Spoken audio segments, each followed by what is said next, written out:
So I've been a long time GoPro user, and I was saving up my coins this year to upgrade to the new GoPro Hero 12 until this camera.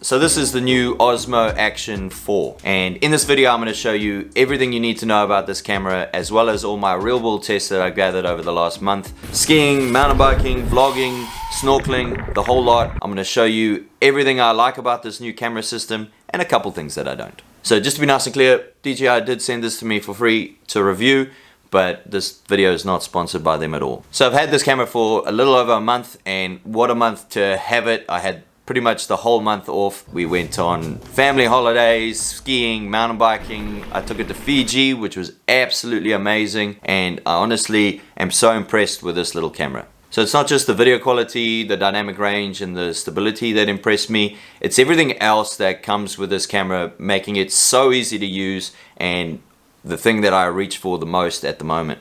But before we get into all of that, and before I talk about the GoPro Hero 12, let's have a look at the specs and see what you get with this camera.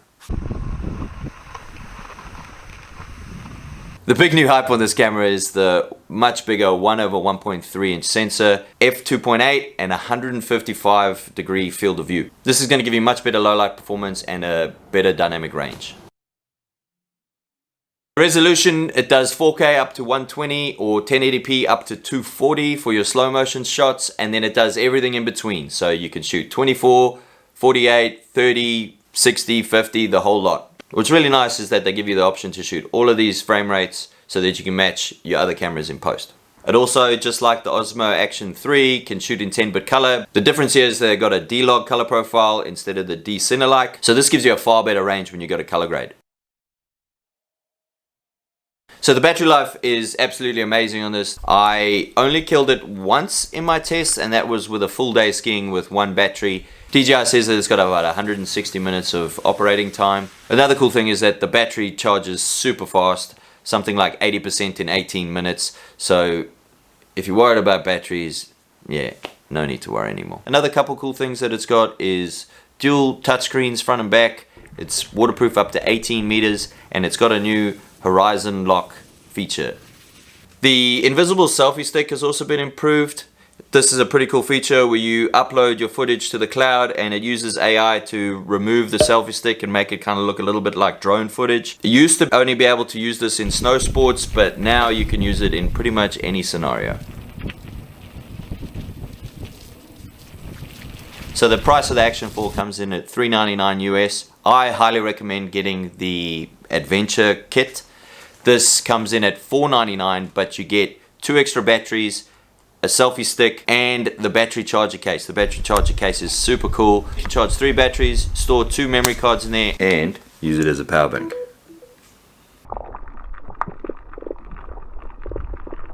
So all the specs aside, where this camera really shines is just how quick and easy it is to use. DJI's thought of all the pain points that it comes with using one of these action cameras and made it so easy for you to just get out there and shoot. Well, the coolest thing about the Action is this magnetic quick release. It just snaps on like that. What you can do is, if you've got it in the case, is pop it off real quick, bang it on like that, and now you're shooting vertical video. What I really liked about this is when I was out riding or skiing, I can quite quickly just pop it off one mount, put it on the chest mount, put it on the helmet. It takes 3 seconds. I don't have to fiddle with any thumb screws. Super cool feature. I can see GoPro copying this in the future. The user interface is super quick and easy to use. What I really like about this camera is all the custom modes that you can set up, and then link those to the quick switch button.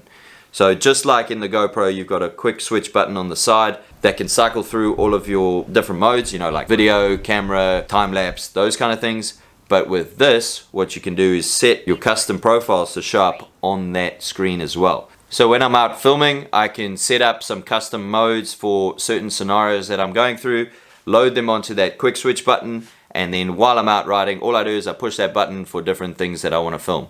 Super intuitive, super easy to use, and I'm not out there messing around with different settings every time I want to shoot something different. This was really cool when I was out snorkeling. I had one profile for when I was above the water and one profile for when I was underwater. When I was above water, I was shooting just in the normal color space, but when I was down underneath the water, I was shooting in 10-bit color with a flat profile so I could get far more dynamic range. And all I had to do is push the button on the side and it would change between the two custom modes. So what's also really nice is DJI has made a whole suite of custom accessories for the DJI Osmo. I got to try quite a few of them: the biking kit, the dive kit, and the adventure selfie stick. All these accessories are super high quality, and when you pair them all together with that magnetic mount, it is just so quick and easy to use. Another really nice thing to get if you're thinking about using this for snow sports or mountain biking is the ND filter kit. These just clip right over the front of the lens. These are really helpful when you go skiing because they let you lower your shutter speed and give you that nice natural motion blur, make you look like you're actually going fast. Makes it look so good.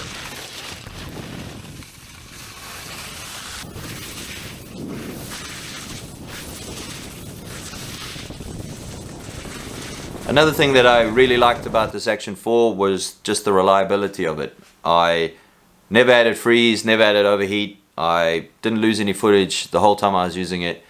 As far as, you know, just pointing, shooting and knowing that I've got my footage, this was really awesome. So the sound quality on this thing is good, I guess, for an action camera. It records voice and isolates the wind pretty nicely. You can pair this with the DJI mic set, but you've got to open up the side and have it plugged into the side. I'd love to try that audio quality out. From what I've heard and seen, it's probably the best quality audio that you can get out of one of these things. I'd love to see them actually take that one step further and make it work natively with the mics themselves. That'll be a real nice step, because then we can keep it as a nice small unit. So if you're riding or out doing something, you don't have to worry about having this piece on the side that you can knock or get wet or something like that. The DJI Mimo app is pretty cool. It connects super fast. You can remove the selfie stick, you can download the footage, edit it, crop it. You can also add a D-Log LUT so that you can just use your stuff straight off the camera. This brings me though to the start of the stuff that I don't like about this camera. Number one being that there's no desktop app. I'd love to be able to do all the stuff I can do in the phone app on a desktop setting. I'm finding it at the moment where I've got so much footage, I love to go in and just batch edit and then export everything in one big go. Having to do some of those things like remove the selfie stick on my phone is a bit clunky. I'd love to be able to go in and actually just do that on the desktop right where I'm working, right where I'm editing. The other tiny thing that's a bit of a niggle is the GPS remote. It's a little wrist remote that you can control your camera. It also lets you overlay some GPS stats like your speed, your elevation, your distance covered, and a few other things. I found the remote to be okay. It is an extra addition if you did want these features. The only thing that I found that I didn't like about the remote is that it can't auto wake up the camera. So if your camera is off, you can't just push the button and start recording. Hold up. Future Julian here. I'm going through the edit and just realized that this can't be the case. So I had a little dig around the settings, and when you pull it out of the box, it doesn't auto wake up and hibernate the camera. If you have a little look down in the settings, you can change it. Let me show you. So with your remote connected, if you go into your settings, scroll down to Bluetooth controller, you'll see the function to wake up camera. So you turn it on and you turn off your camera. You get the option on this thing to then wake the camera up. Too easy. I take it all back. This thing is actually pretty dope. It's well worth getting if you wanted that GPS functionality, but more so just as a remote. I'll probably use it a lot more now that I know how to use that setting. It also is quite interesting, the fact that GoPro has completely removed all GPS functionality from the GoPro Hero 12 and didn't give us a solution like this. And speaking of GoPro, so why don't I think I'm going to bother with the GoPro Hero 12? Well, up until now, the Osmo Action line has been chasing GoPro and trying to push their way into the market by using the copy the best mentality until they could produce something that could actually compete within the action camera market. With the Osmo Action 4, this is the first time we see the Action line push past GoPro with their features and video quality to make GoPro the one that actually has to catch up. You can see this with GoPro's latest release. They removed a few things and changed stuff just to compete with the Action 4. They added D-Log and removed the GPS functionality to get better battery life. They also made it 156 degrees of field of view, one more than the Osmo Action 4, just to look better on a spec sheet. All this is not really tackling the stuff that we really want, which is bigger sensors, better user interface, and better reliability. So, should you buy yourself the Osmo Action 4? Well, if you like me, and you shoot a lot of footage when you're out doing stuff, and you like to put the experience of actually doing that first and then capturing stuff second, the Osmo Action 4 makes a hell of a good case for why it's the best action camera. Everything that DJI has done with this camera has put the experience of actually doing the thing first, and then making recording and getting the best quality stuff as easy as possible for you. With this camera, it's the first time that we see DJI being an absolute leader in this market, and everybody else has got to catch up. So thank you so much for watching, guys. Like, this was such a cool video for me to make. It's a bit of a new direction in the channel that I'd like to keep going. If you agree with me or disagree with me, please let me know down below. I'd love your feedback on this video and what you thought.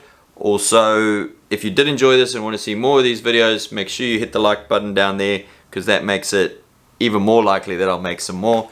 I've left all links that you could possibly need for the cameras and stuff like that down below, so make sure you check them out. Other than that, we'll see you next time.